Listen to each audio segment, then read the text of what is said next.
Hi friends, in our time together today, I'll introduce scale exercise 15 in D and G. My naming convention is so exciting. These scale exercises are so important. This one is designed to help us work on finger muscle memory, dexterity, and speed in particular, down and up the scale in quick little runs.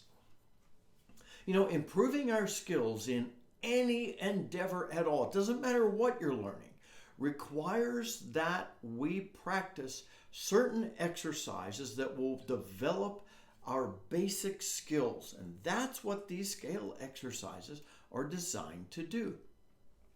Some scale exercises I make up on my own, and some are modifications of standard scale exercises you'll find in any music book. And this is one of those that I modified so that it works better on our whistles.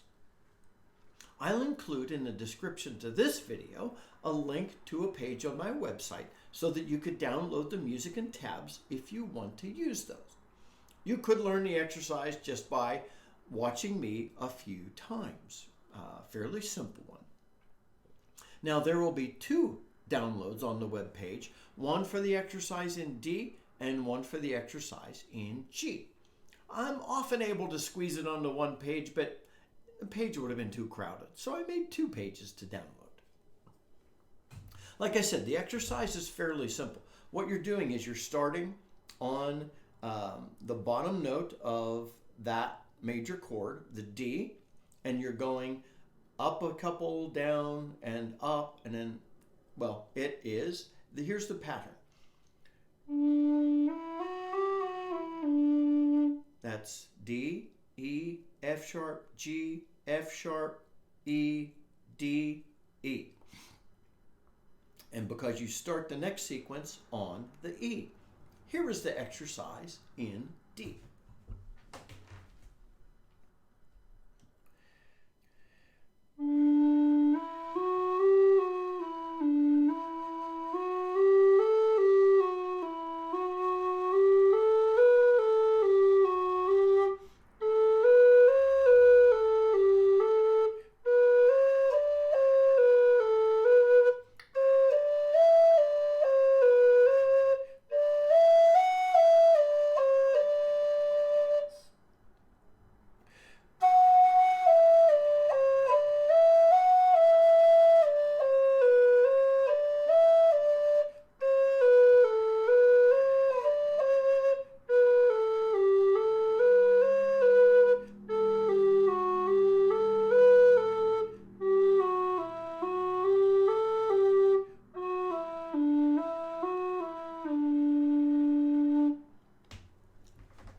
That's the whole exercise for D. We'll talk about some of the ways to work on these exercises after I introduce the one in G. If you'd like, just go back and watch and play along with me a few times if you're not using the music and tabs. Here is the exercise in G.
Now I could have redone that one because you heard me mess up on the high B there.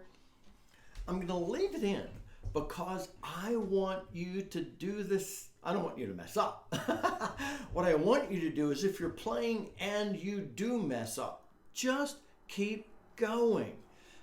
Work the exercise. Let the whole exercise do its work. Figure out how to hit those notes as you're playing through the exercise. So these are excellent exercises, D and G, for you to work through because it's, like I said, finger muscle memory.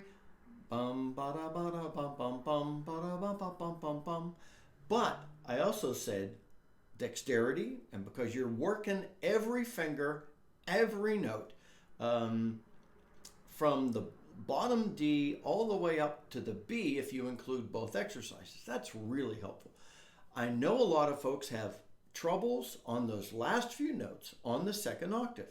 This is a great exercise to work those. Now, I said this is good for speed drills. You could do it as a slow speed drill.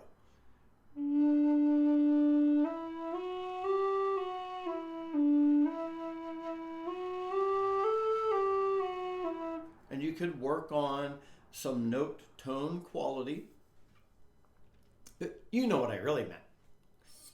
Use this as a drill to try and go faster.